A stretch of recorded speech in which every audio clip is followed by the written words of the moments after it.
bismillaahi raxmaani raxiim salaamullaahi calaykum waraxmatullaahi tacaala wabarakaatuhu saaxiibii aldaawadyaal meel walba oo aad joogtaan iyo si walba muuqaalkaygu idiin soo gaarayo halkaad inaga daawanaysaan waa barta aynu youtube-ka ku leenahay ee runsheeg saaxiibayaal daawadayaal qodobada ugu waaweyn aan warka idinkugu haynana waxaa kamid a farmaajo oo ka biyo diiday casuumaad uu ka helay Kenya sheekh aadan madoobe oo shaaca ka qaaday tilaabo u qorshaysan xildhibaankii ka maqnaada fadhiga baarlamaanka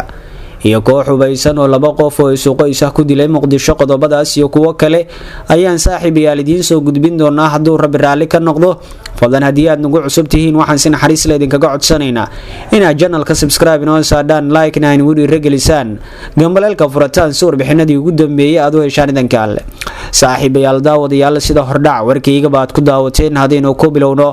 madaxweynaha xafiiska baneeye ee Soomaaliya mudane Maxamed Cabdullaahi Farmaajo ayaa ka biyo diiday casuumaad uu ka helay Kenya. Uhuru Kenyatta ayaa Farmaajo waxa uu ka codsaday in markaasi ay yeeshaan kulan iscafin ah sidoo kalena ay ka xaaltamaan wixii markaasi dhexmaray intii uu xafiiska joogay madaxweyne Maxamed Cabdullaahi Farmaajo. waxa uu sidoo kale Uhuru Kenyatta uu tilmaamay inuu diyaar u yahay in madaxweyne Farmaajo uu deganaanshiyo rasmi ah ka siiyo dalka Kenya, balse ila ku dhow madaxweynaha hadda xafiiska baneeye mudane Maxamed Cabdullaahi Farmaajo ayaa tilmaamay inuusan doonayn inuu Kenya tago, sidoo kalena casuumaadaasi waa uu ka hor yimid. sidoo kalena waxa uu doonayaa inuu ku sugnaado gudaha magaalada Muqdisho ee caasimada dalka intii uu tagi lahaa dalka Kenya oo muddo cadaawad ay ka dhaxaysay.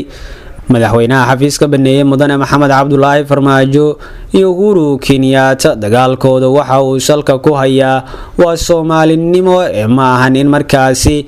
uu isagu shakhsiyan ay isku hayaan. madaxweyne Farmaajo ayaa dhowr jeer oo hore waxa uu Uhuru Kenyatta ka codsaday inuu shacabka Soomaaliyeed u fududeeyo socodka ama safarka ay ku tagayaan dalka Kenya, sidoo kalena uu duqeynta ka daayo cirka ee gobolada markaasi Gedo, maadaama gobolkaasi Gedo yahay gobol weyn oo markaasi tan iyo burburkii dhibaatooyin badan ay markaasi ka jireen. balse dowladda Kenya sidoo kale Uhuru Kenyatta oo doonaya inay halkaasi qabsadaan ayaa hadda waxay wadaan abaabul badan oo ka dhan ah inay dhulkaasi markaasi ay ka geysataan gabood fallo si aan loogu arag shacabka iska badaa xoole. Uhuru Kenyatta waxa uu doonayaa in si shakhsiyan ah uu la heshiiyo madaxweyne Farmaajo, balse madaxweyne Farmaajo isaga waxa uu cad oo kaliya in shacabka Soomaaliyeed laga daayo dhibaatada. durba markii uu xafiiska baneeyay madaxweyne Maxamed Cabdullaahi Farmaajo,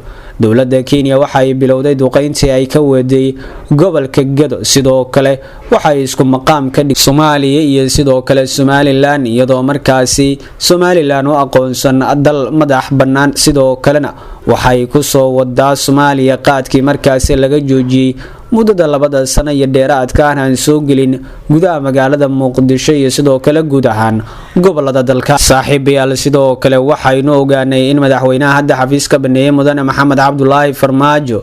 markii uu ka qayb galay caleemasaarka Xasan Sheekh Maxamuud uu iska diiday in markaasi uu kulan gaar ah la qaato Uhuru Kenyatta. Uhuru Kenyatta ayaa markaasi siyaasiyiintii u dhawaa madaxweyne Farmaajo waxa uu ka codsaday in markaasi ay sarkaan isaga iyo markaasi Farmaajo, balse madaxweynaha hadda xafiiska baneeye mudane Maxamed Cabdullaahi Farmaajo ayaa cadeeyay inuusan diyaar u ahayn in markaasi ay sarkaan ninkaasi waa Uhuru Kenyatta. sababadalkeedana uu ka doorbiday inuu sida ugu dhaqsiyaha badan uu isaga tago hoolkii markaasi ay ka dhacaysay caleemasaarka. Uhuru Kenyatta oo u qaba in madaxweyne Farmaajo uu hadda ka heli karo gabaad siyaasadeed ayaa hadda waxa uu wajigabax kala kulmayaa Farmaajo, maadaama Farmaajo hadda iska diiday inuu casuumaad halkaasi uu ku tago, sidoo kalena uusan diyaar u ahayn inuu deegaamaysto ama halkaasi uu dago isagoo heli kara wadamo kale oo markaasi qaatay amarkii madaxweyne Farmaajo. siyaasadda Soomaaliyana banaanka uga baxay waa sida Ethiopia iyo sidoo kale wadamo kale oo badan kuwaasoo faraha kala baxay siyaasadda Soomaaliya ee arrimaha gudaha. dhibaatada ugu yar ee Uhuru Kenyatta iyo Kenya ay nagu haysa ayaa inay duqeymo ka fuliyaan gobolka sidiisaba dhibaatada ka samaysan ama dhibaato badan mar walba wajaha waa Gedo, kaasoo mararka qaar abaaruhu ay u sii dheer yihiin in markaasi la go'doomiyo iyada oo markaasi arrimo siyaasadeed markaasi loo adeegsanayo. sidoo kale dalka Kenya ama ciidamada Kenya ayaa markaasi waxay halkaasi ka fuliyaan duqeymo iyo sidoo kale inay beegsadaan dadka shacabka ah iyadoo markaasi la doonayo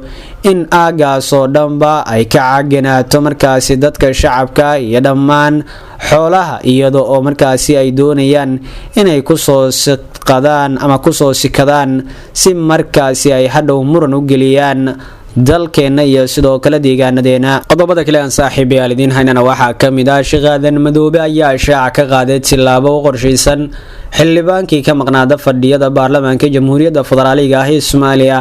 gudoomiyaha golaha shacabka ee baarlamaanka Soomaaliya Sheekh Aadan Madoobe ayaa si cad u sheegay in xildhibaankii ka maqnaada fadhiyada golaha uu si toos ah magaciisa u sheegi doono bulshadana uu la wadaagi doono.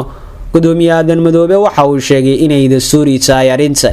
isla markaana guddoon ahaan ay ka go'an tahay in xildhibaankii ka maqnaada fadhiyada baarlamaanka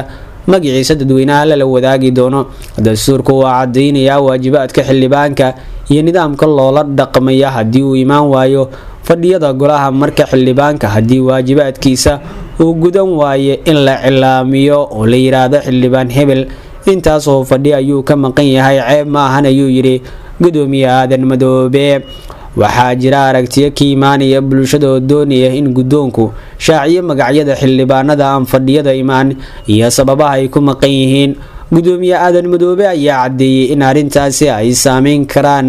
oo qorshahaasi ay ugu jiraan in xildhibaankii maqnaada dadweynaha loo sheego magaciisa iyo haddii ay jirto sabab uu uga maqan yahay fadhiga golaha. xildhibaanka waxaa loo doortay in uu ummadda matalo waana ku cadahay dastuurka waxyaabaha sababi kara inuu lumiyo xubinnimadiisa iyo sida loola macaamilaya haddii uu imaan waayo fadhiyada ayuu hadalkiisa kusii daray gudoomiye Sheekh Aadan Madoobe oo BBC-da u waraysi siinayay. dhowaan xildhibaanada golaha shacabka oo ku guda jira kulamada kalfadhigooda koowaad ayaa kulan la horgeyn lahaa miisaaniyadda dowladda ee sanadkan waxa uu u baaqday kooromlaan. arrintaasi waxa ay dhalisay dhaleecayn golaha uga timaada bulshada. qodobada kale aan saaxiibayaal idiin haynana waxaa kamid ah koox xubaysan ayaa 2 qof oo isku qoys ah ku dilay Muqdisho. warar dheeraad ayaa waxaa laga helayaa dil xalay fiidkii qaybo kamid ah degmada Dharkiinley ee magaalada Muqdisho loogu geystay 2 qof oo shacab ah iyada oo dilkooda loo adeegsaday bastoolad sida lama ammaanku ay xaqiijiyeen. ciidamo booliis ah horkacay taliyaha saldhigga booliiska degmadaasi ayaa tagay halka uu dilku ka dhacay iyagoo sameeyay baaritaano inkastoo aysan ku guuleysan inay gacanta kusoo dhigeen raggii dilkaasi geystay. waag saaxiibayaal intaas ayaan kusoo gabagabeynaa warkii aad ka daawanaysay Runsheeg TV. fadlan haddii aad nagu cusubtihiin waxaan si naxariis leh idinkaga codsanaynaa inaad channelka subscribe noo saadhaan like-na nagu dhiirigelisaan insha Allah.